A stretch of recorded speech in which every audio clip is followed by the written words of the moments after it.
Hoy vamos a comenzar el capítulo 3. Vamos a ir a Hechos, capítulo 3, y estaremos desarrollando versículos 1 al 10. Tenemos el tiempo de adorar al Señor con la exposición de la palabra y ustedes de poder escuchar diligentemente la palabra de Dios. El tema que vamos a abordar hoy se titula La salvación del cojo. La salvación del cojo. El pasaje es Hechos, capítulo 3, versículos 1 al 10. Vamos a leer la palabra de Dios. Dice así: Pedro y Juan subían juntos al templo a la hora novena de la oración. Y era traído un hombre cojo de nacimiento, a quien ponían cada día a la puerta del templo que se llama La Hermosa, para que pidiese limosna de los que entraban en el templo. Cuando vio a Pedro y a Juan que iban a entrar en el templo, le rogaba que le diesen limosna. Pedro, con Juan, fijando en él los ojos, le dijo: míranos. Entonces él le estuvo atento, esperando recibir de ellos algo. Mas Pedro dijo: no tengo plata ni oro, pero lo que tengo te doy. En el nombre de Jesucristo de Nazaret, levántate y anda. Y tomándole por la mano derecha, le levantó, y al momento se le afirmaron los pies y tobillos. Y saltando se puso en pie, y anduvo y entró con ellos en el templo, andando y saltando y alabando a Dios. Y todo el pueblo le vio andar y alabar a Dios. Y le reconocían que era él el que se sentaba a pedir limosna a la puerta del templo La Hermosa. Y se llenaron de asombro y espanto por lo que le había sucedido. Vamos a orar, vamos a pedirle al Señor por la exposición de la palabra.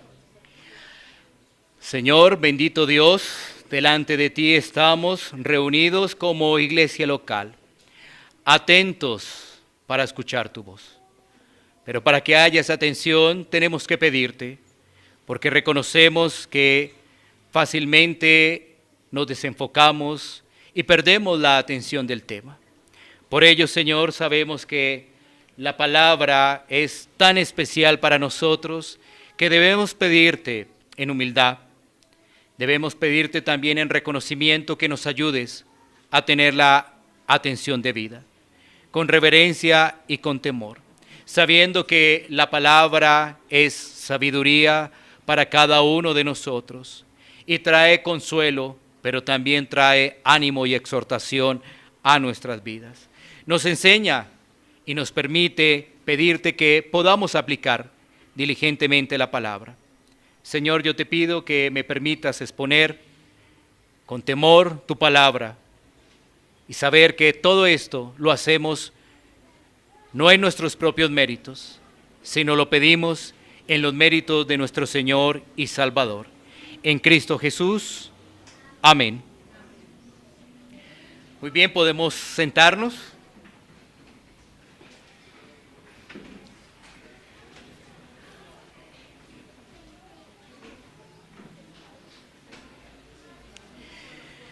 Bueno es el Señor que nos permite continuar con este precioso libro que trae mucha riqueza para nuestra vida y nos permite entender el desarrollo de la iglesia primitiva.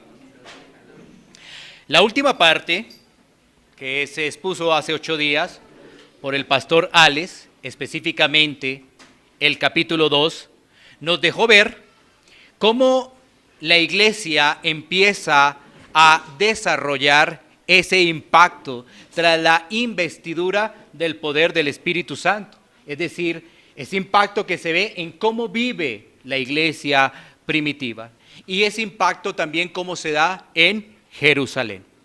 Y precisamente en este capítulo 3 vamos a continuar bajo esa referencia. ¿Cómo está viviendo la iglesia en Jerusalén, esa iglesia primitiva. Y este inicio del capítulo 3, que contiene 10 versículos, lo he dividido en 3 puntos para mayor atención. 3 puntos vamos a desarrollar en los siguientes minutos. Primero, el escenario de la sanación del cojo. El escenario de la sanación del cojo, del versículo 1 al versículo 3. Después vamos a ver la sanación. Esta vamos a desarrollarla de los versículos 4 al 7. Y por último, vamos a ver el propósito de esta sanación.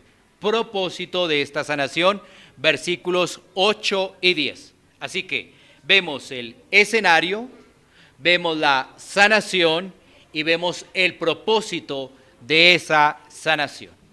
Así que, teniendo el bosquejo, vamos a leer nuevamente los 3 primeros versículos que hacen parte de nuestro primer punto, que es el escenario de la sanación. Recordamos nuevamente lo que dice la Escritura. Pedro y Juan subían juntos al templo a la hora novena de la oración. Y era traído un hombre cojo de nacimiento, a quien ponían cada día a la puerta del templo que se llama La Hermosa, para que pidiese limosna de los que entraban en el templo. Cuando vio a Pedro y a Juan que iban a entrar en el templo, le rogaba que le diesen limosna. Vamos a desarrollar entonces estos primeros 3 versículos, el escenario de la sanación. Miremos lo siguiente. En el versículo 1 se nos destaca que Pedro y Juan estaban asistiendo al templo para la oración. Debemos recordar que en ese momento se está dando un periodo de transición. ¿Por qué es un periodo de transición? Porque todavía están las costumbres judías. De hecho, vemos que tanto como Pedro y Juan van al templo a orar. Pero también vemos que en medio de todo eso, en la medida que va avanzando la iglesia, pues algunas cosas que ellos tenían van a ir cambiando. Pero todo esto se da en medio de un proceso de transición. Allí están los 2 apóstoles juntos y se van a orar. Y esto generalmente dentro de las costumbres judías se hacía regularmente 3 veces al día. Cuando se habla de la hora novena, se está haciendo referencia a las 3 de la tarde. Miremos un pasaje que nos recuerda la regularidad con la que los judíos oraban. Salmo 55, 17. Salmo 55, 17. Ahora, aquí vemos precisamente ese principio en el cual nosotros vemos que el mandato del Nuevo Testamento es orar sin cesar. Pero bueno, miremos Salmo 55, 17, dice: tarde y mañana y a mediodía oraré y clamaré, y él oirá mi voz. 3 veces en el día los judíos hacían oración. Esto para nosotros nos indica la importancia de la oración, y ahora estando en Cristo, la Biblia nos dice: orad sin cesar. Bueno, muy bien. Ahora, ese mismo versículo 1 nos trae allí a 2 de los apóstoles, Pedro y Juan. Y estos 2 de los apóstoles hacían parte del círculo más íntimo de nuestro Señor Jesucristo. Y vamos a ver algunos pasajes para poder tener nuevamente presente y recordar cómo esos 2 discípulos hicieron parte de la vida de Jesús en momentos muy especiales. Por ejemplo, en la transfiguración. Vamos a mirar Mateo capítulo 17, versículo 1. Mateo capítulo 17, versículo 1. Y esto con el fin de mirar que estos discípulos hacían parte de la vida de Jesús y aún en esos momentos que fueron de relevancia. Dice la Escritura: 6 días después Jesús tomó a Pedro y a Jacobo y a Juan su hermano y los llevó aparte a un monte alto. El contexto es la transfiguración. Allí vemos a tres. En este caso, vemos a Pedro y vemos a dos hermanos, Jacobo y Juan. Pero en los siguientes pasajes que vamos a registrar, solamente vamos a ver a Pedro y a Juan. Pero reiteramos que estos hacían parte del círculo cercano de él. Por ejemplo, miren este tema, los preparativos para la Pascua. Porque ese preparativo para la Pascua era precisamente el antecedente de la crucifixión de nuestro Señor Jesucristo. ¿A quién nuestro Señor encomendó? Pues a Pedro y a Juan. Mirémoslo en Lucas 22:8. Lucas 22:8. Dice la Escritura: y Jesús envió a Pedro y a Juan diciendo: id, preparadnos la Pascua para que la comamos. Estos discípulos hacían parte precisamente de esa atención especial que tenía el Señor en dar instrucciones. Ellos organizaban, ellos participaban, ellos estaban atentos de la instrucción de nuestro Señor Jesucristo. Ahora, también estos dos discípulos, Pedro y Juan, hicieron parte de lo que se presentó en el juicio de nuestro Señor Jesucristo. Es decir, ellos fueron los únicos que se hicieron presentes en la casa del sumo sacerdote cuando nuestro Señor Jesucristo estaba siendo allí presentado para juicio. Mirémoslo en Juan 18:15. Juan 18:15.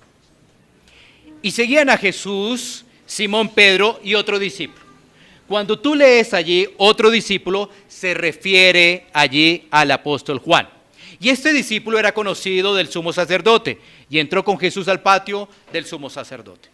Tú lees Juan 18 y te vas a dar cuenta que ahí hay dos discípulos, y a pesar de que se habla de discípulo sin referenciar el nombre, los contextos, leyendo el Evangelio de Juan, vamos a identificar que se trata del mismo Juan.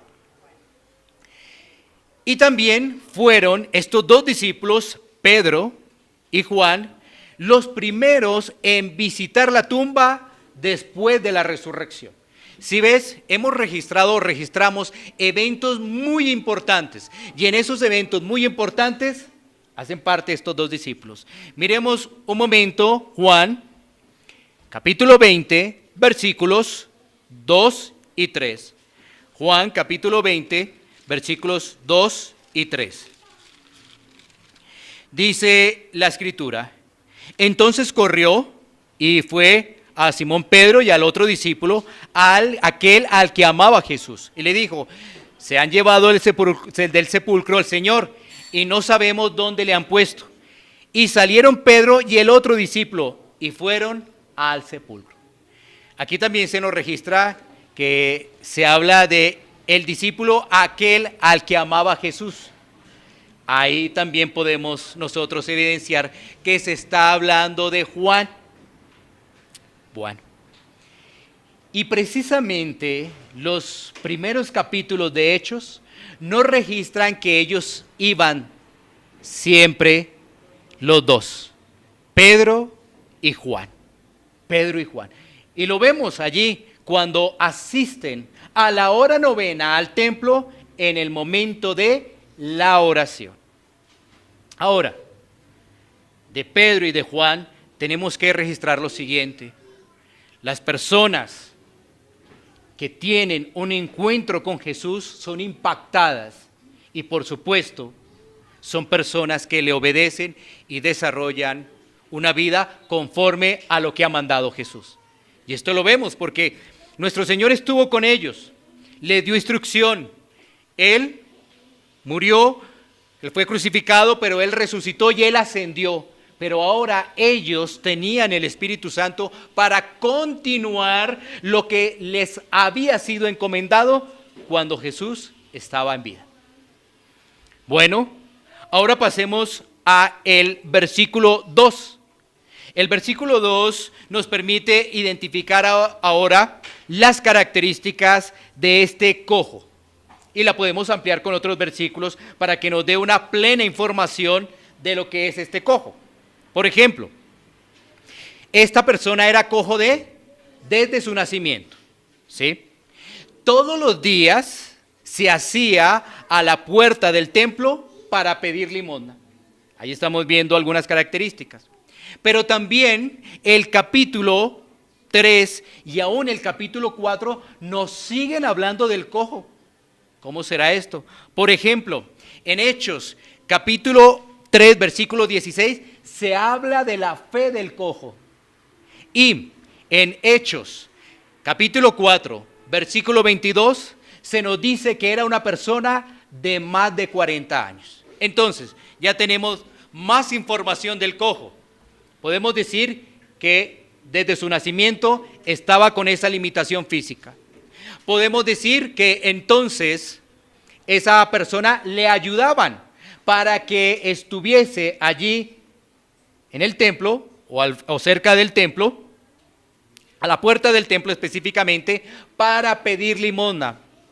De igual forma, el contexto nos dice que ese cojo tenía fe y también que tenía más de 40 años.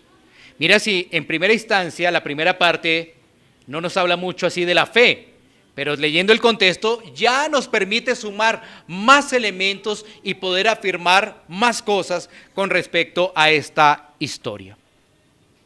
Ahora, para explorar más el contexto social y cultural, hablemos un poco de esas personas que estaban en algunas partes específicas pidiendo limosna, es decir, estos mendigos en Palestina.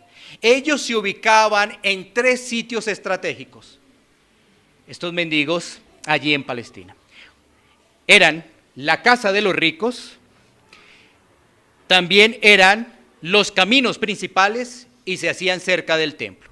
Verifiquemos ello con 2 pasajes. El primero es Lucas capítulo 14 versículos 1 y 2.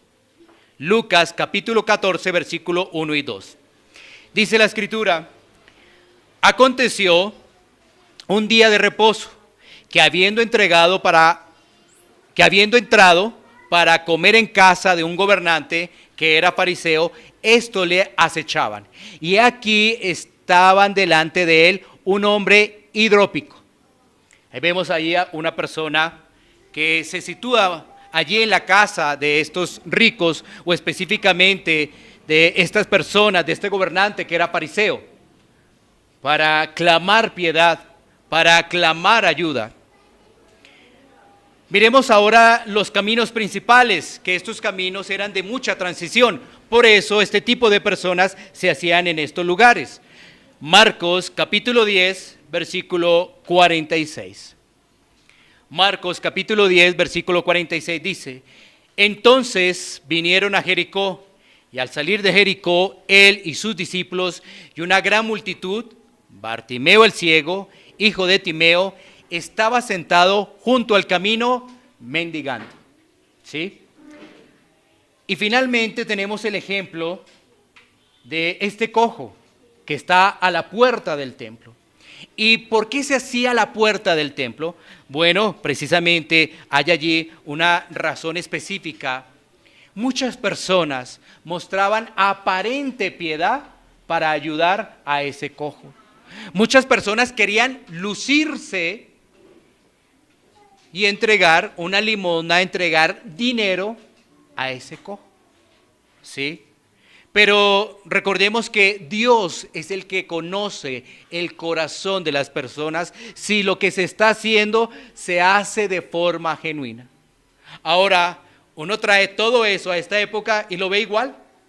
Donde hay gran multitud de personas, pues se hacen allí otro tipo de personas para mendigar. Aún tenemos referencia de iglesias, al frente de iglesias, se hacen personas para pedir ayudas.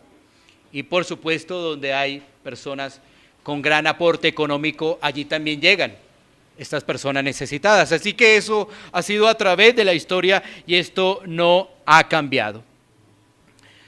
Pasemos ahora al versículo 3.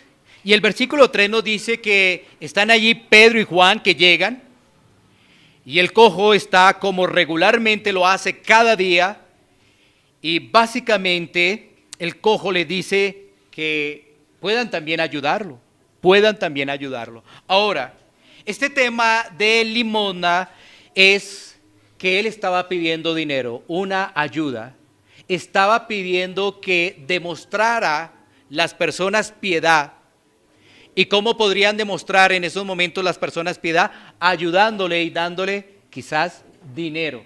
O sea que cuando estamos hablando allí de limosna, en el contexto se nos está diciendo que el cojo está pidiendo dinero, pero que eso era un acto de mostrar piedad. Si tú tienes piedad conmigo, con el cojo, pues entonces ayúdame y dame dinero. Eso es lo que estamos viendo allí en el versículo 3, donde dice la última parte, le rogaba que le diesen limosna, que le diesen dinero. ¿Listo? Teniendo ese preámbulo, ya tenemos el escenario. El escenario es la puerta de entrada al templo. Los protagonistas que vemos allí es Pedro, Juan y el cojo. Ese es todo el escenario.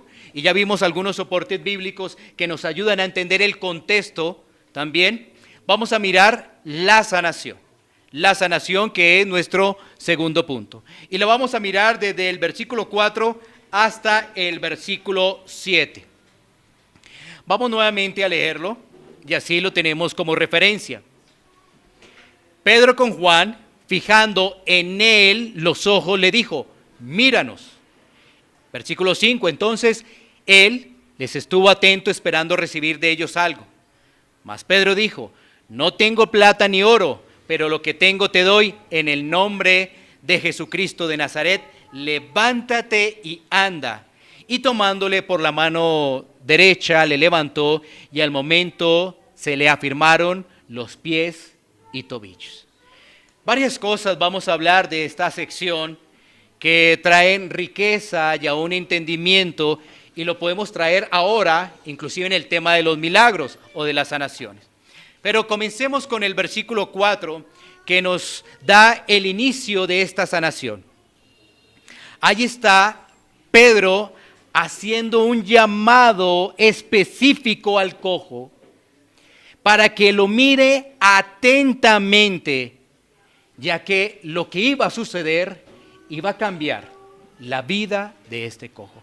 Pon mucha atención porque eso es lo que dice Pedro, mírame, pon atención. Y es como que quizás yo también te dijera, pon atención a la palabra de Dios, porque lo que puede ocurrir es obra del Espíritu Santo. Entonces, miremos varios puntos a destacar de este llamado de atención o que fije la mirada en Pedro.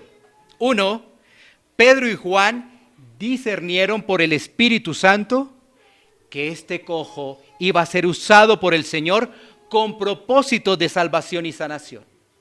¿Sí? Ellos lograron discernir. ¿Por qué? Porque tenían el poder del Espíritu Santo. Y es así que Pedro le dice allí en el versículo 4, míranos. Ellos lograron discernir que esta persona tenía un papel especial para los siguientes minutos o horas allí en ese contexto. ¿Y por qué decimos que Pedro y Juan discernieron por el Espíritu Santo de que este cojo iba a ser usado por el Señor? Bueno, analicemos lo siguiente, este no era el único cojo de la región allí en Jerusalén. ¿O pensaríamos que era el único? No, no era el único de la región. Por supuesto, había mucho más, pero este cojo tenía un propósito especial. No sabemos cuántos cojos había en la región de Jerusalén, pero lo que sí sabemos es que había muchísimo más. Porque en una sociedad siempre hay enfermos, necesitados, desvalidos, huérfanos, viudas, siempre lo hay. No sería esta la excepción, ¿sí? Entonces, aquí había un cojo que tenía un propósito especial. Y la respuesta la podemos también ir avanzando en Hechos 3:16. Miremos un momento Hechos 3:16. Dice la Escritura en medio del discurso de Pedro y que se va a ampliar la próxima semana esto. Dice Hechos 3:16. Y por la fe en su nombre, a este que vosotros veis y conocéis, le ha confirmado su nombre y la fe que es por él ha dado a esta completa sanidad en presencia de todos vosotros. Pedro está hablando del cojo. Y Pedro está hablando que tiene fe. Pedro y Juan discernieron por el Espíritu Santo que esta persona iba a ser protagonista en ese momento para el desarrollo de la iglesia. Por eso es que Pedro le dice, ponga atención. Por eso es que Pedro dice, míranos. Ahora esto nos lleva a un segundo punto de lo que estamos hablando. Para nosotros, la importancia de estar atentos a la palabra de Dios. ¿Tú por qué crees que Pedro dice ese énfasis? ¿Por qué crees que lo dice? Porque él discernió. Él tuvo el entendimiento, Pedro y Juan, de que esta persona iba a responder al llamado, iba a responder a las palabras de Pedro.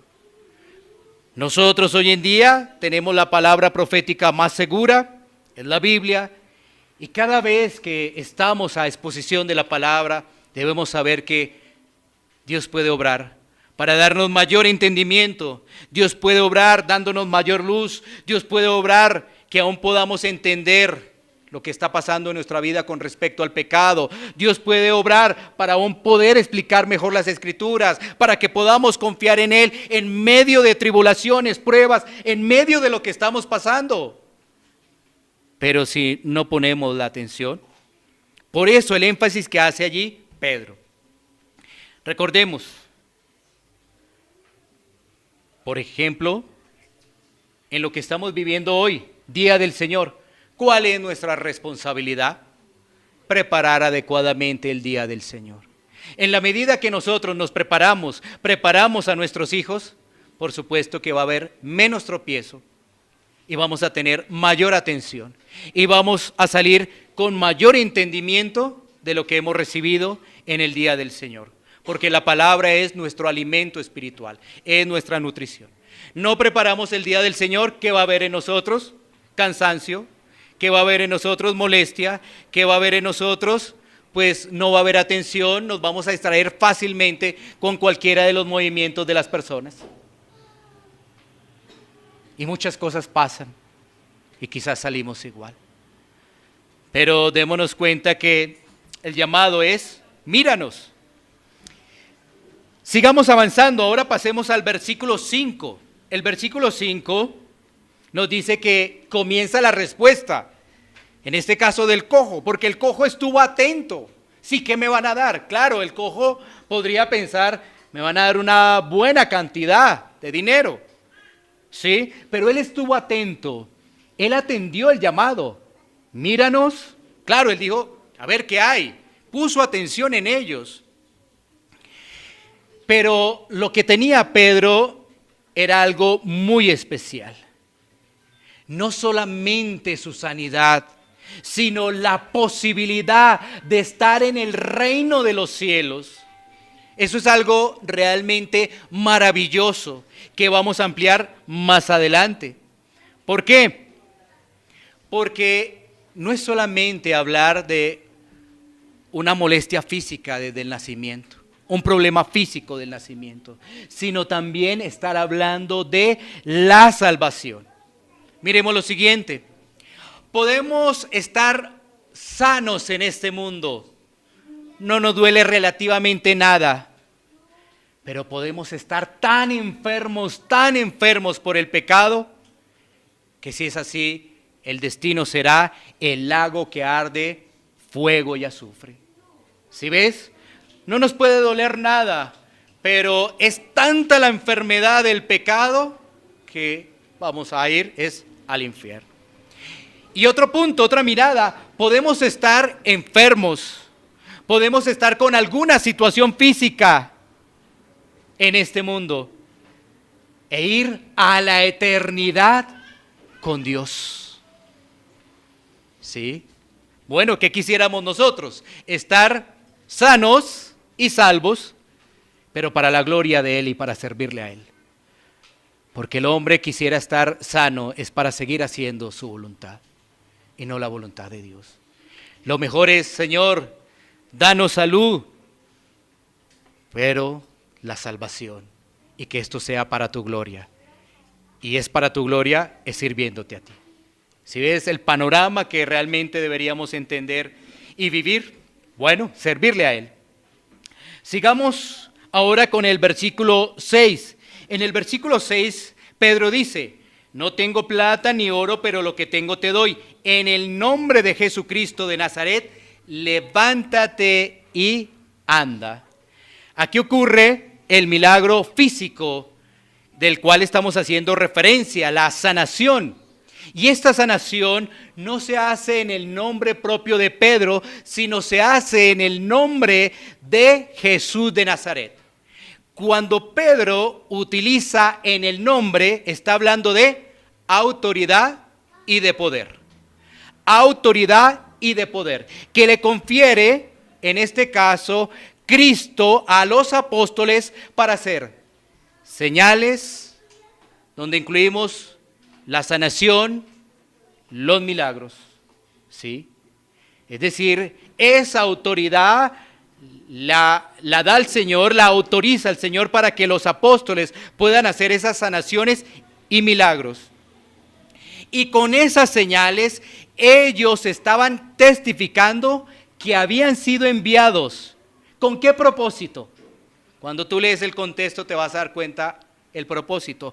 Llamarlos al arrepentimiento y perdón de pecados que solamente hay en Cristo. Dentro de 8 días vamos a tener la ampliación de esto con el discurso de Pedro.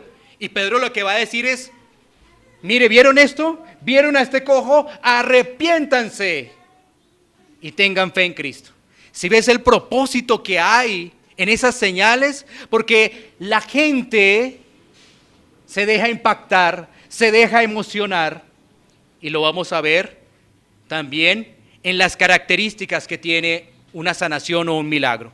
Pero bueno, sigamos hablando del nombre, que vuelvo y reitero, es autoridad y es poder, que solamente confiere el Señor, en este caso, a sus apóstoles. Y el propósito de todo eso es llamar al arrepentimiento, al perdón de pecados. Ahora, Pedro también dice que en el nombre de Jesucristo de Nazaret, miremos Jesucristo de Nazaret, porque cuando se utiliza ese nombre en nuestras oraciones, aún en nuestro hablar cotidiano, pareciera que fuera como una varita mágica.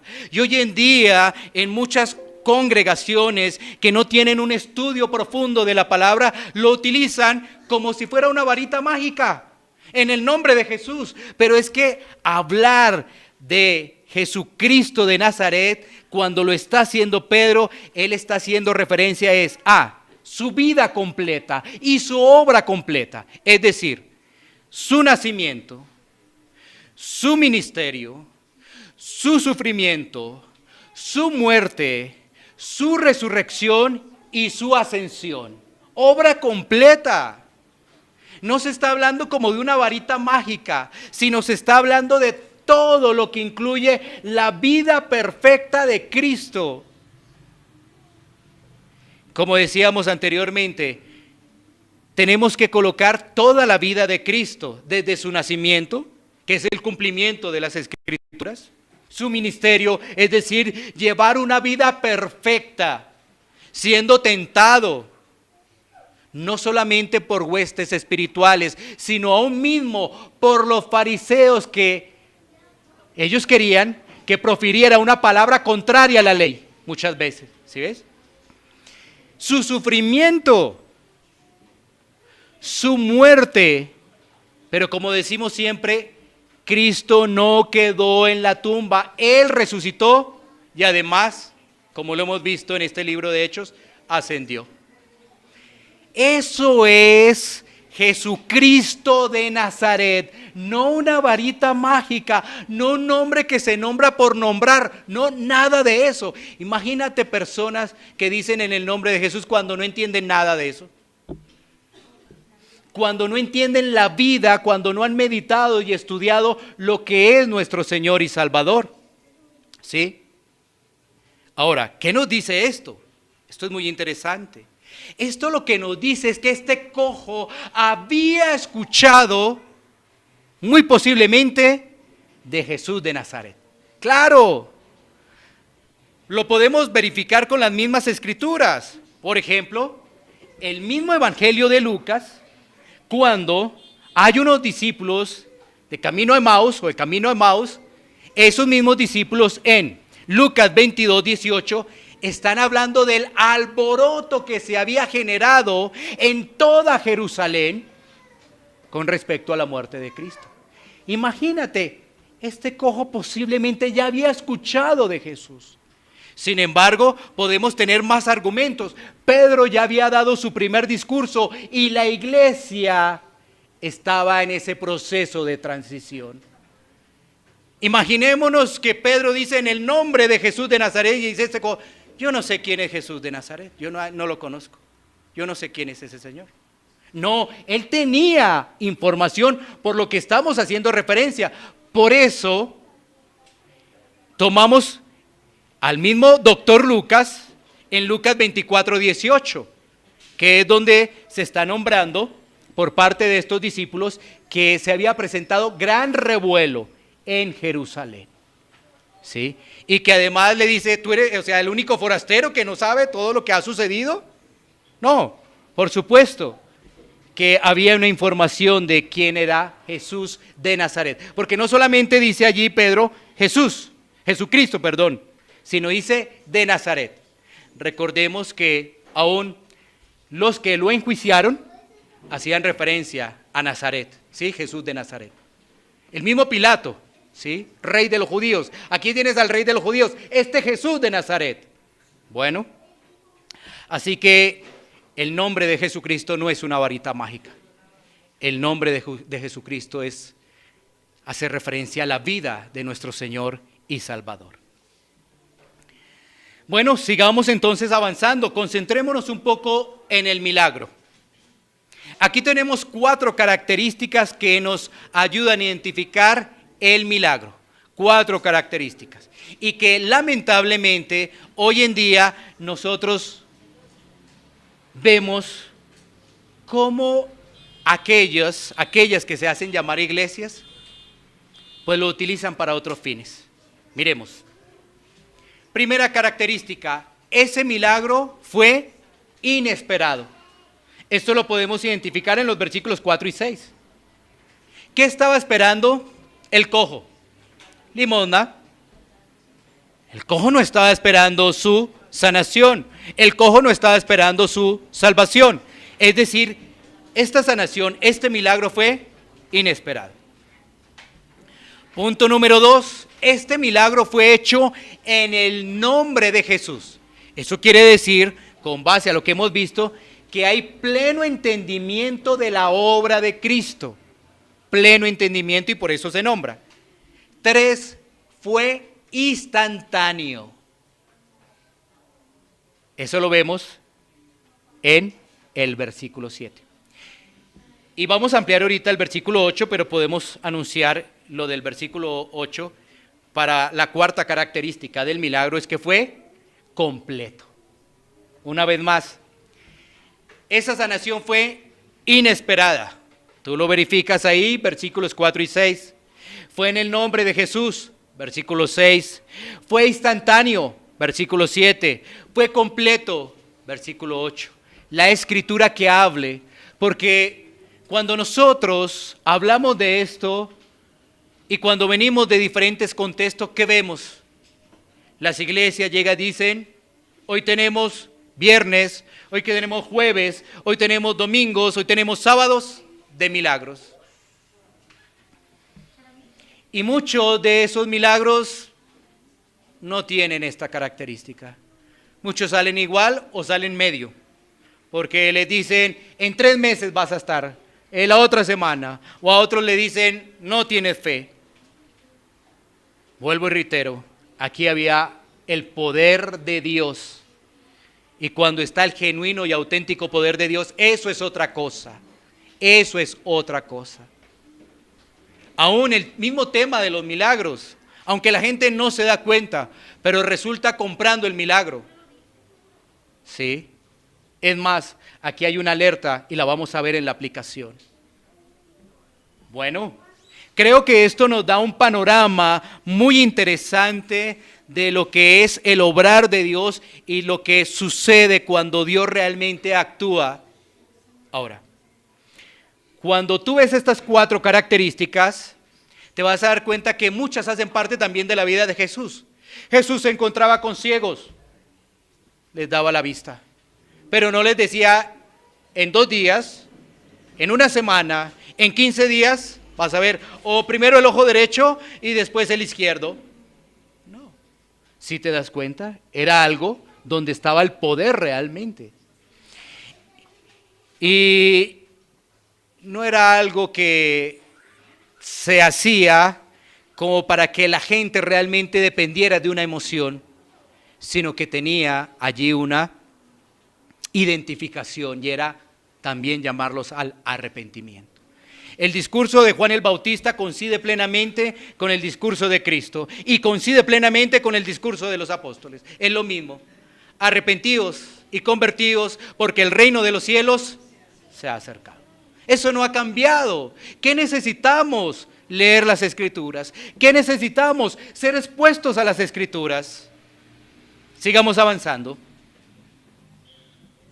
Mira lo que nos dice la Escritura con respecto aún de los falsos milagros. Porque es que la Escritura también nos habla de los falsos milagros. O sea, no es solamente decir, mira, es que no cumplen los requisitos estos milagros, sino que la misma Escritura alerta sobre ello. Mateo 24, 24. Mateo 24, 24. Dice la palabra de Dios. Porque se levantarán falsos cristos y falsos profetas y harán grandes señales y prodigios, de tal manera que engañarán, si fuere posible, aún a los escogidos. ¿Qué nos quiere decir aquí la palabra de Dios? Una alerta frente a todo eso. El ser humano, por su condición de pecado, es sensacionalista, ¿sí? Por la condición de pecado. Y cuando nos dicen, aquí hay milagro, allá hay milagro, ¿qué ocurriría? La gente solamente por ir a ver qué, a ver si eso es verdad, a ver qué es, allá llega. Allá llega. Pero la palabra de Dios nos alerta, y no solamente este pasaje. Podríamos citar más pasajes, pero no es nuestro tema central. Nuestro tema central es el propósito de esta sanación y salvación del cojo. Pero sí podemos referenciar que la Escritura alerta de que se levantan falsos cristos, falsos profetas, falsos pastores, que su objetivo es engañar. Su objetivo es distorsionar. Bueno, hay un falso evangelio, pues hay unas falsas conversiones, ¿no? Bueno, pasemos a nuestro punto número 3, el último, que es el propósito de esta sanación. El propósito de esta sanación, versículos 8 al 10. Ahí ya contamos al versículo 8, ¿no?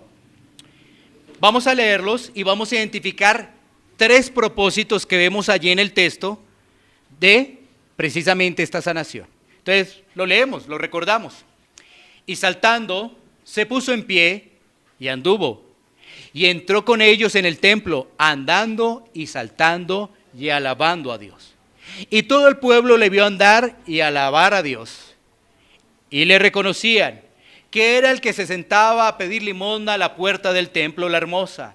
Y se llenaron de asombro y espanto por lo que le había sucedido. Identifiquemos tres punticos ahí.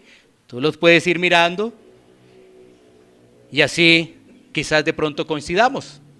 ¿Cuáles son esos 3 puntos? El primero, gozo. ¿Y el gozo de qué? De la salvación, de la sanidad, de ser ahora parte del reino de los cielos. Versículo 8, y saltando se puso en pie y anduvo y entró con ellos en el templo. Y saltando, es decir, algo que él no podía hacer. Su vida en ese momento mostró el gozo de lo que es la salvación, de lo que es la sanidad para esa persona, de algo que no podía hacer.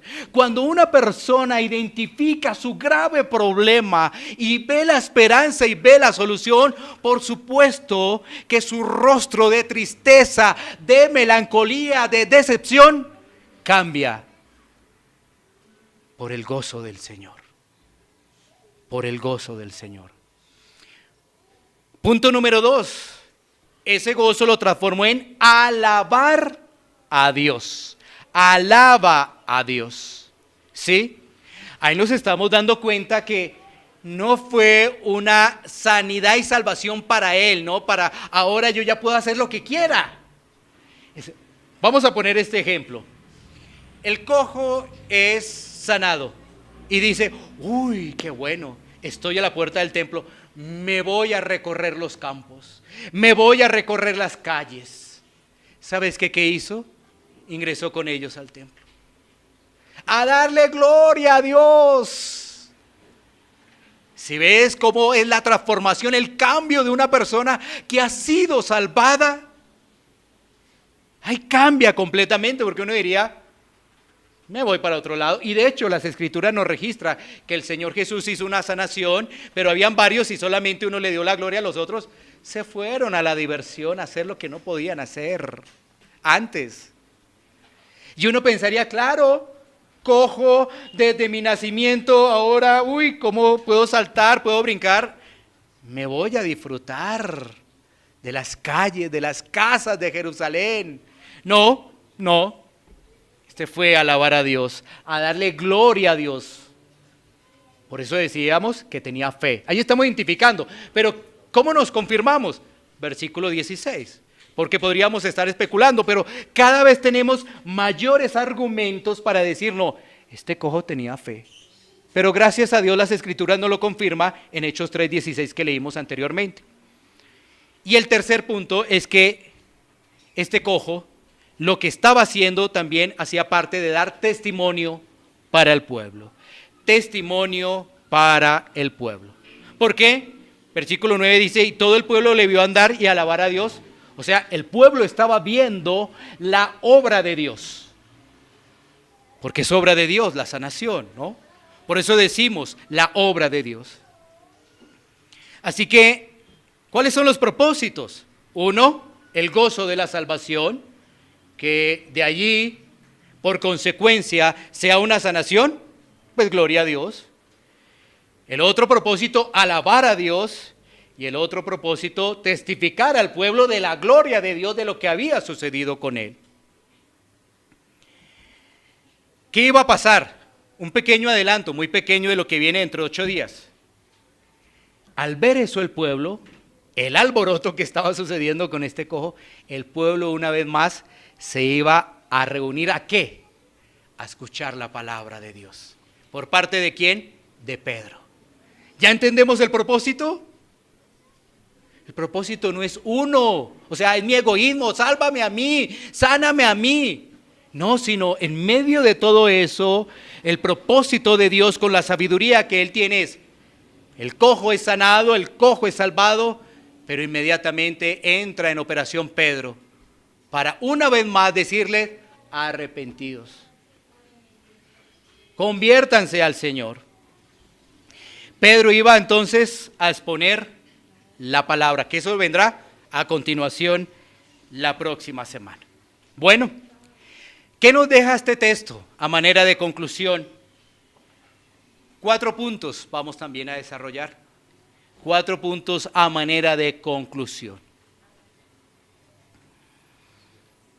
El primero, este cojo no tenía opción de sanación ni de salvación, a menos de que Dios obrara. Más de 40 años con ese problema físico. Y lo único que pedía era limosna. Es decir, si Dios no obra, no hay nada que hacer con ese cojo. ¿Qué queda eso para nosotros? Es decir, si Dios no obra en el pecador, ese pecador no se va a salvar, aunque crea que es salvo. No se va a salvar. ¿Por qué? ¿Qué podemos referenciar del cojo? El cojo estaba allí, postrado, necesitaba ayuda. ¿Y sabes qué el cojo cómo se contentaba? Con simples limosnas. Y eso es lo que pasa con el ser humano, que se contenta con migajas. Migajas del dinero, los bienes de este mundo, que todo es superficial. Con eso el ser humano se contenta, puras migajas. Eso es superficial. Y así es, así pasa todo. El ser humano desea los bienes de este mundo, pero igual eso es superficial. Por eso la Escritura en su sabiduría dice, ¿de qué sirve ganar el mundo y perder el alma? ¿Qué sabiduría? Solamente eso lo encontramos en la Escritura, porque la corriente de este mundo es, gana este sistema.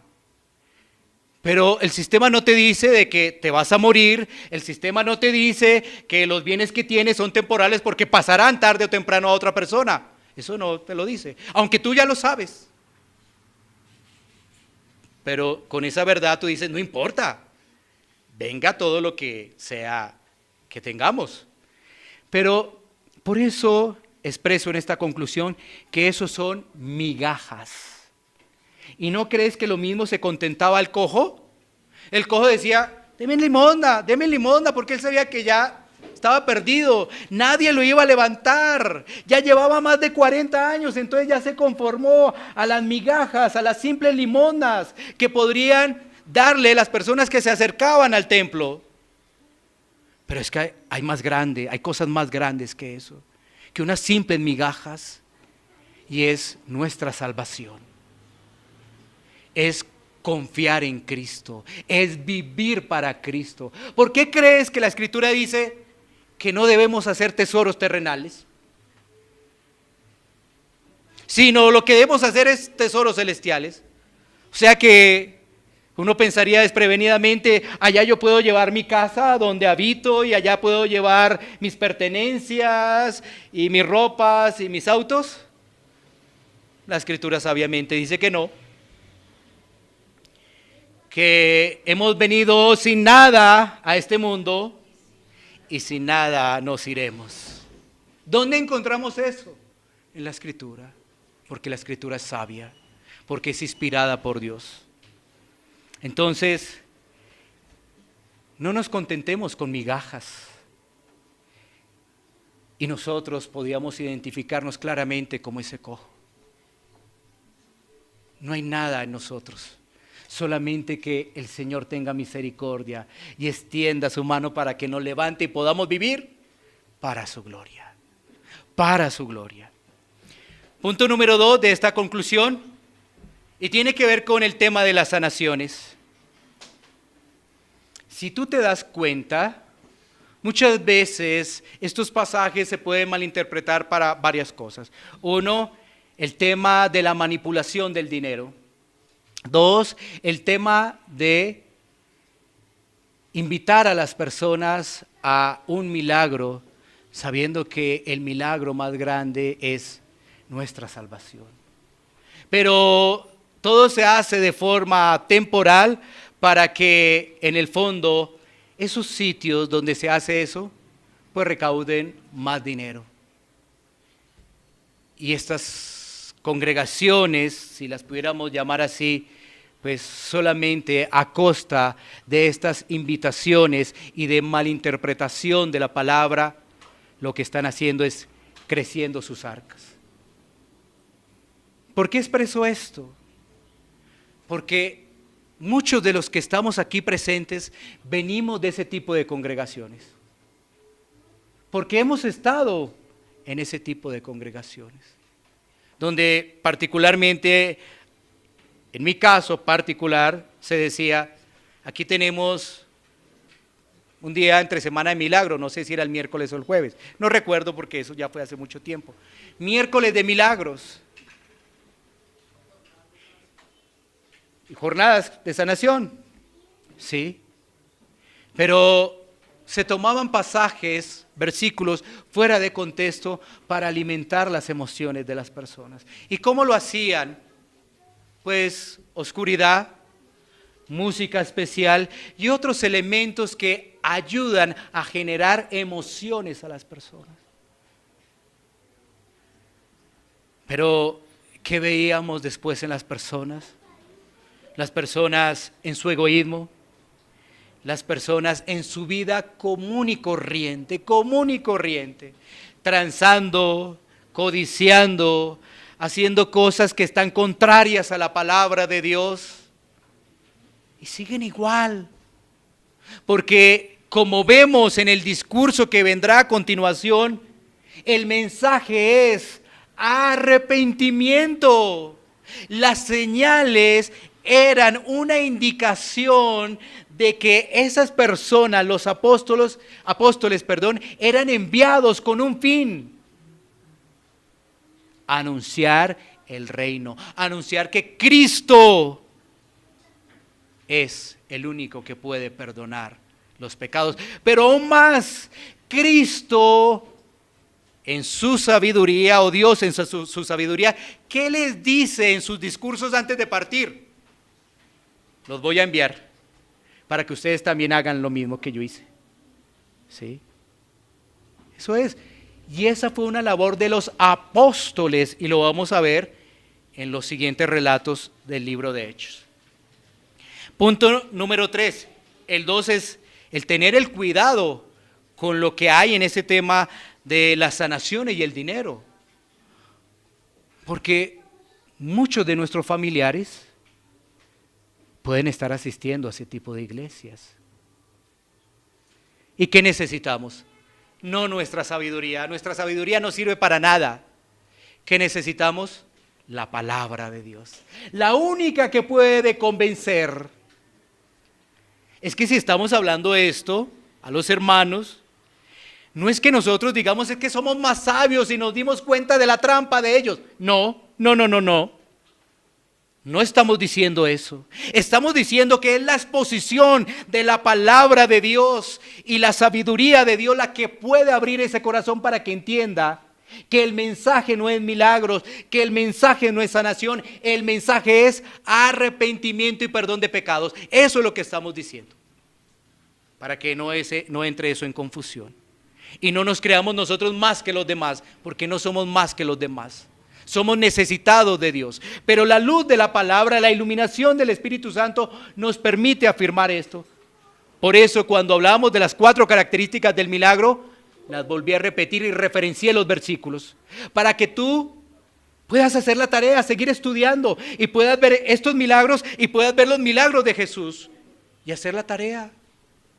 Y es la misma Biblia la que te convence, no decir, no, es que allá no, como no hablan de milagros, no.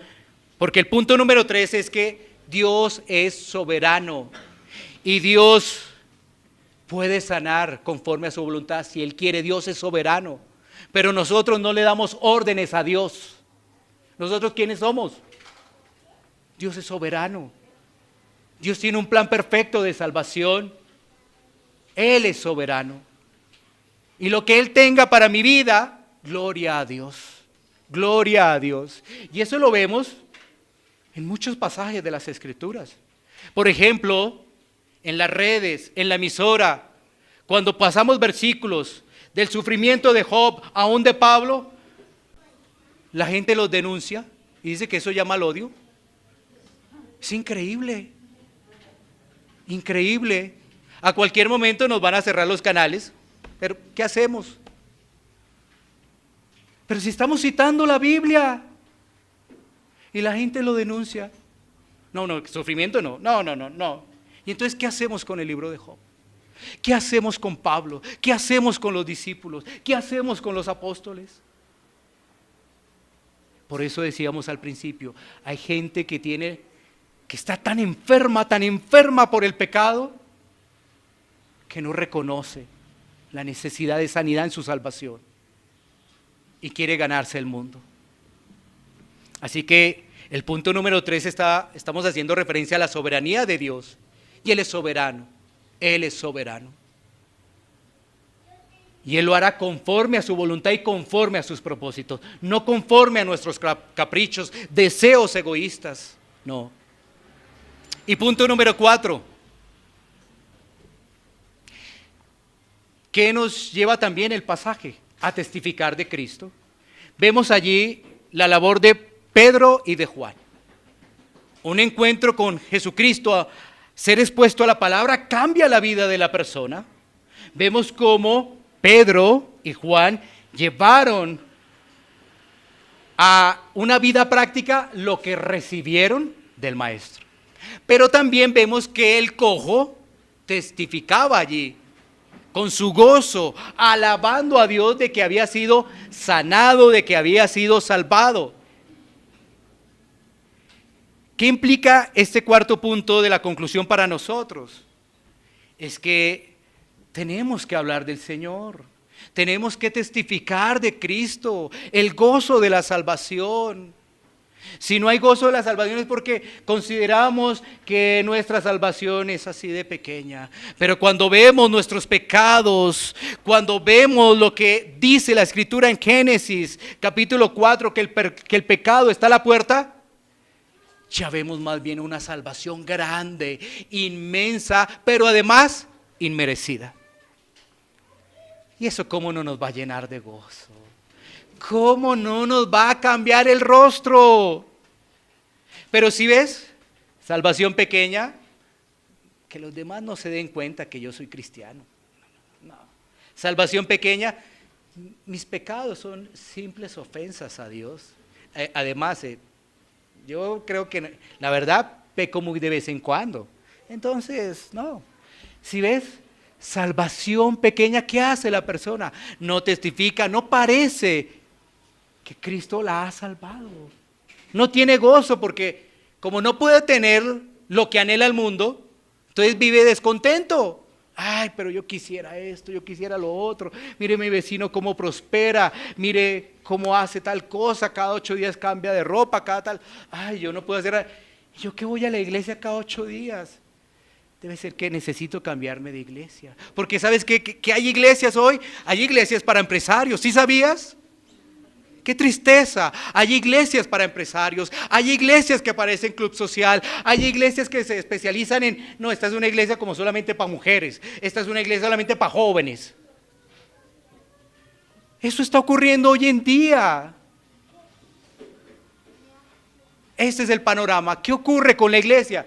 ¿Qué necesita la gente? Pan y circo. Bueno, démosle pan y circo y atrás, pues es que esto ya está muy viejo, esto ya no tiene sentido. No. Somos diferentes. ¿Y por qué somos diferentes? ¿Por nosotros? No, porque Cristo ha hecho una obra en nosotros y al hacerla nosotros tenemos el gozo de la salvación y testificamos sin temor, sin pena, sin miedo de nuestro Salvador. Imagínate el cojo en el templo. Tú sabes que el templo era algo especial y allá empezó a saltar.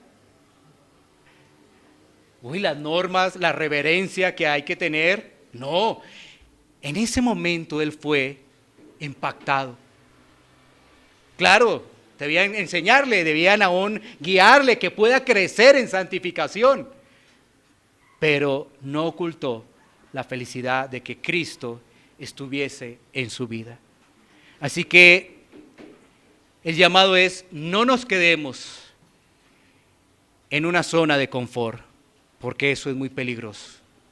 Y más bien, meditemos en estos 4 puntos de conclusión y sigamos anhelando, seguir recibiendo este libro de Hechos, que es muy provechoso para nuestras vidas. Vamos a tomar un tiempo para poder orar.